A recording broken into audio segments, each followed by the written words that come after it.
I would once again like to remind our audience that among the missing is a 2-year-old baby.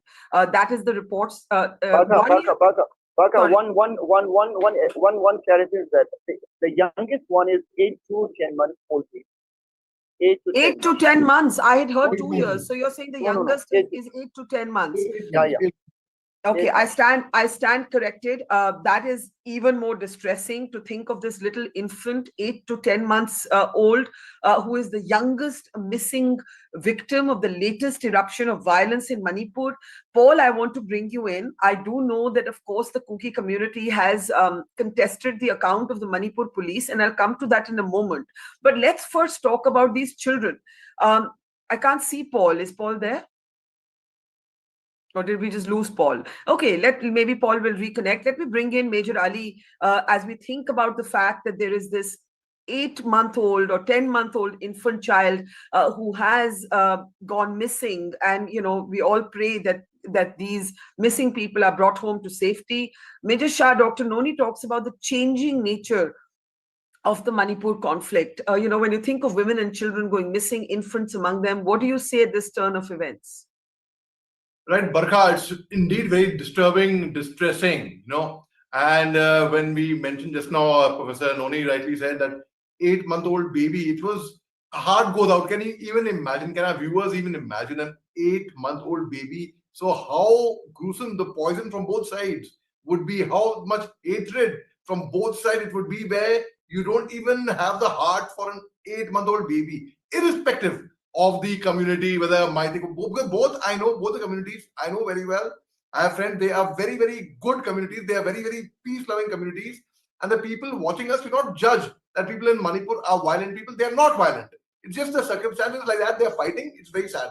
Now, the people who have gone missing are, they were 13 Meitei members, a group of 13 Meitei people who had were displaced in the month of June, in fact. And later on, and they were camping in a relief camp in the vicinity of CRPF camp at Jakuradhor and Borobekra Police Stations. That's where the encounter took place, which you mentioned about 10 suspected militants were killed apparently. So there's a lot of controversy about that as well. In fact, now among them 8-month-old baby. So you can imagine the hatred that has gone through Barga. Now, have we done enough? Professor Noni complimented you in the beginning that Barkha, thank you very much. You have done a great job with regard to covering Manipur is concerned.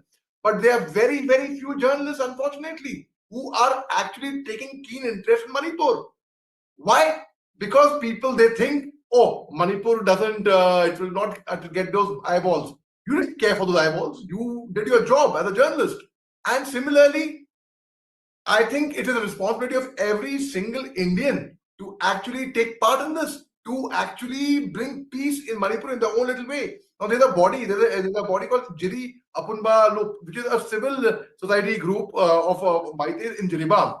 They had identified the 2 people who had whose bodies were charred to death, in fact, who were burned to death, were Laisram Barel Singh of 63 years old and Maibam Kechu Singh he was 71 years old. So senior citizens' bodies are being charred to death, are being burnt. So you can well imagine how bad the situation in Manipur is. Now, Major Ali, I completely agree with you that it is shocking that Manipur is not the top headline everywhere. But since we lost the connection to Paul, I want to just read out what his community is saying, and maybe you and Dr. Noni can respond. Now, they're, of course, questioning the police account that the 10 killed were insurgents. For example, you have groups like the Mizo National Front, who in a press release have called these 10 Hamar volunteers, that is their tribe, as heroes, and said that they were only guarding their village when the CRPF came for them. They've said in a statement, we denounce the CRPF's action and their discriminatory behavior against Mizo tribes. This is the statement from the Mizo National Front, who is calling these men heroes. The Manipur Police is calling them militants, insurgents. Now, I'll start with you.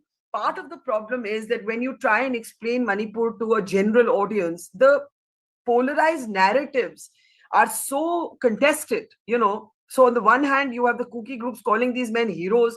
On the other hand, you have the police basically calling them terrorists or militants. So how do we make sense of this? Is it for me? Yeah, Dr. Nani, please go ahead. Yeah. I think it is very unbecoming on the part of the Mizo National Front. They are to interfere in the affairs of the state of Manipur. If it was released by some organization that is based in Manipur, that would have been even better. But these do not happen to have. But you're quoting an organization that doesn't work in the state of Manipur. So forget about that. But you look at the sin of the violence. You look at the sin of the violence because this was actually a police station where the Manipur Police and the CRPF personnel were holding up, and they were doing that duty. And moreover, they were giving shelter to some of the displaced persons. And these police stations were attacked. If you look at the sequence of the event, these militants actually had come crossing the river nearby and almost orchestrating an attack on the villagers. Perhaps you could read out from the event that the abduction perhaps happened slightly before the incident happened, because in the midst of the firing, probably the house got burned, and even the militants perhaps got injured and killed. But in the process, imagine the situation how these 6 people were effectively and very smartly being taken away as a hostage. So you could see the kind of design which is being implemented. I think this is unbecoming on the part of the so-called volunteers or militants, because we are basically to look at the nature and the sequence of the scene of violence. But if you look at this, how come these people come to the police station? How come they were firing on the police station? How come their bodies were found in the vicinity of the police station? That's something very, very serious matter to talk about. But I just want to tell you one more couple of things. As you rightly said, why some groups are trying to stop people from coming together and talking for it. If you look at the attempts made by the government of Manipur or the central government, all of you could hear that these 2 groups are actually stopping the MLAs and warning them not to talk to them without their permission. Now the question that emerges is that what will the role of elected people if they cannot raise their voice of their own, and if they have to follow the dictate of the armed groups all the time? You could imagine a situation of narrative that will come up. So what I feel is that Meitei Valley, Meitei the uplanders, you need to give freedom to people to talk about their aspirations and desire to come back to normalcy. I think there are forces who are trying to keep the phone pointing, and this polarization is never going to be good for all the community. So therefore, we need to stop ethnicizing people. We need to stop weaponizing people, weaponizing identity politics. Thank you. Selen Haukape of the Kuki National Organization is with us. In case you can hear me, because earlier we had a student activist of the Kuki community, he was not able to connect. If you're able to hear me, I just want your response to this terrible news of 3 children, 3 women who are missing. The youngest among them is an 8-month-old infant. Now, of course, this has happened after the CRPF says that they killed 10 Kuki insurgents. That's what the CRPF says. I know the community has questioned that account. So there is again a lot of division over what's happened. But shouldn't we be putting those divisions aside and thinking about this infant child who is among those missing? Barkha, you need to raise the volume from your side. Mine is at max on my phone. I can't hear you too clearly, although I could follow what you were saying. Can you hear me? We can hear you. We can hear you. We can hear you. So go ahead. Yes. Yeah, I heard you mentioning about 3 children. Yes. Now, there's no confirmation per se at this point whether that really happened or not, although we have heard one version and another. So it would be best to wait until that is absolutely clear. But to be fair, I would clearly denounce any kind of action against women or children or civilians. Yes. So that is our stand and our motto. If it happened in some kind of crossfire that's inadvertent, and I don't excuse that either, but I think that statement should put very clear what we believe in. Now, I couldn't fully hear your question, I must say, in terms of apart from the 3 children aspect. If there's some way you can increase the volume and maybe repeat your question The where I have not connections, yet answered. the connections are quite terrible all around. So we'll do the It best is we terrible. can. I can't Yes. hear you Okay. properly. Why don't you go ahead and give us your perspective on what is happening in Manipur right now after the Right. 10. Okay, Yes, I'll answer yes, that. Let's go bit yes, by bit. yes. See, it is unfortunate what happened to the Kuki-Zo woman on the 7th. She was shot in the leg. Then whatever else followed, her brain was taken out and put in a plastic bag. Her body was mutilated. Her one breast was separate from the other side. And then she was burnt, and there was no remaining except to identify that the what do you call it? The post-mortem report has also come out, and that is horrific.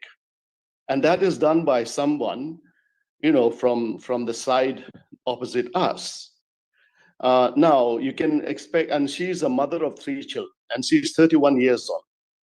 Now, what harm has she done, this woman, a civilian, to be treated like that? Only simply because she's a Kuki-Zo?